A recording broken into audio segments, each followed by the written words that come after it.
Amelia adjusted the wrap around her shoulders as she stepped out of the wooden cart. The journey had been long, but now she stood at the entrance of her grandmother's village, a place she had not visited since childhood. Women in vibrant Maasai shukas and beaded necklaces carried baskets on their heads, while children ran barefoot, their laughter filling the air. She had come here to participate in an old tradition, but she never expected what would come next. As night fell, Amelia was invited to a special gathering. A large fire burned at the center of the village, casting flickering shadows on the elders seated in a circle. The eldest woman, with short gray hair and deep wrinkles, gestured for Amelia to sit. "Tonight, you will witness the tradition that binds us all," she said in a firm voice.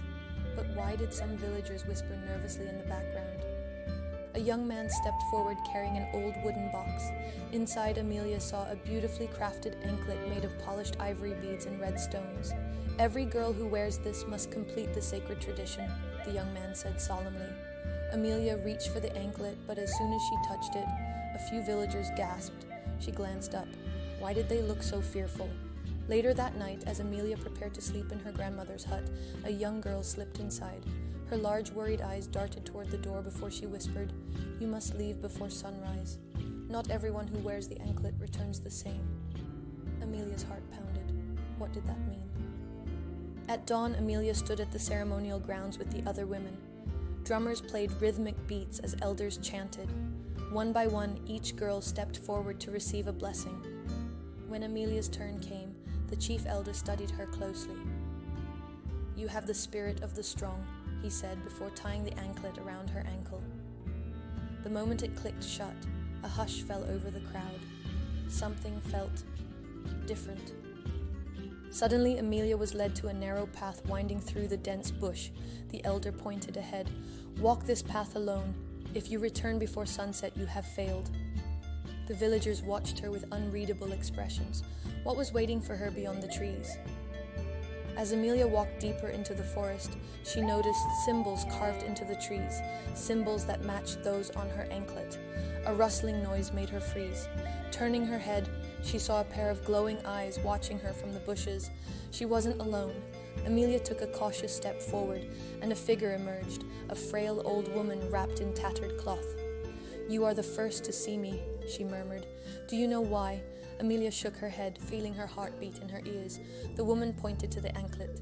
"Because you have the choice they never had." Amelia's throat went dry. "What do you mean?" she whispered. The old woman's eyes flickered with something unreadable. Sadness, maybe, or warning. "They were told it was just a tradition," the woman said, voice barely above a whisper. "But none of them ever questioned what came after. You are the first." Amelia's fingers instinctively reached for the anklet. It felt colder than before, heavier somehow. Her mind raced. If this was just a tradition, why did it feel like something much more? The old woman stepped closer, her presence unsettling yet strangely familiar. "If you follow the path they expect, you will never return the same. If you choose another way, you might never return at all." Amelia's stomach twisted. What did that mean? Was this some kind of warning or a test? "Why are you telling me this?" Amelia asked. "Because I once walked this path too," the woman murmured. Amelia froze. Her heart pounded so hard it echoed in her ears. How was that possible? The elders had never mentioned anyone like her before. Amelia's mind spun with questions. If this woman had been here before, why did no one speak of her? And what did she mean by never returning the same? She suddenly remembered something, the list of names the elders read during the ceremony, names of those who had walked this path before her. She had assumed they were names of those who had completed the tradition, but what if they were names of those who had never come back? Her skin prickled. The old woman turned away, motioning for Amelia to follow. "There's something you must see," she said. Hesitantly, Amelia stepped after her, pushing through the thick undergrowth. The forest grew darker, the trees more twisted. Then, suddenly, they emerged into a clearing. At the center stood an ancient stone structure, its walls covered in faded carvings, the same carvings from her anklet. The air was heavy, as if the ground itself was holding its breath. "What is this place?" Amelia asked. The old woman's gaze was distant, the part of the tradition they don't tell you about. Amelia ran her fingers over the carvings, tracing the symbols that matched her anklet. They were worn but unmistakable. Then she noticed something else. There were more names, dozens of them, etched into the stone. Some were partially erased, as if time itself had tried to forget them. One name stood out. It was hers. Amelia's breath caught in her throat. That was impossible. She had only arrived in the village yesterday. How could her name already be carved here? She turned to the old woman, demanding answers. But the woman was gone.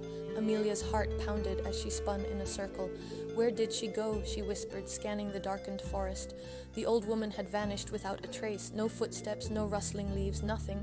She turned back to the stone wall, her fingers still hovering over her name. The letters were rough, uneven, as if someone had carved them in a hurry.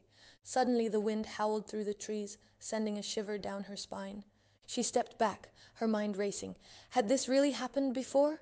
Were others like her trapped in this cycle? Then she noticed something. The names on the wall weren't just random. They were all women's names. She turned sharply. Every girl in the village had walked this path, but not all had returned. The elders always said the tradition was about strength, but Amelia was starting to realize it was about something else, control. The village only spoke of those who succeeded. They never mentioned those who disappeared. A sudden rustling broke the silence.